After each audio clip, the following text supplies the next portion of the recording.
Hey guys, welcome to my another video. So আজকের ভিডিওটি তাদের জন্য যারা ব্লগ ভিডিও করতে ভালোবাসেন। তো বন্ধুরা, যারা ব্লগ ভিডিও করতে ভালোবাসেন তাদের জন্য আজকে নিয়ে আসলাম আমি অ্যাকশন 1x3 ক্যামেরার একটি ভিডিও ফুটেজ নিয়ে এবং এর কিছু কথাবার্তা নিয়ে, এর ফিচার নিয়ে।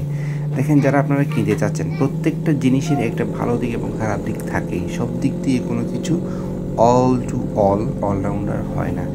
তবে একটা জিনিস দেখতে পাচ্ছেন, এই ক্যামেরার যে ভিডিও কোয়ালিটিটা এবং হচ্ছে শার্পনেস, ডিটেলস এবং হচ্ছে যে ম্যাজিকের মতো ভিডিও করাটা যে আপনি অন্য কোনো ক্যামেরায় পাবেন না, যেটা Insta1x3 ক্যামেরাতেই পাবেন।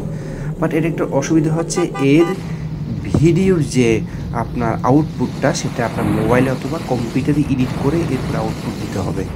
অর্থাৎ শুধুমাত্র আজকের ভিডিওতে আমি দুইটা সুবিধা এবং অসুবিধার কথা বললাম। ডিটেলস এবং আরও অতিরিক্ত ভিডিও পেতে আমার সাথেই থাকুন, ফলো দিয়ে রাখুন, সাবস্ক্রাইব করে রাখুন। Thank you.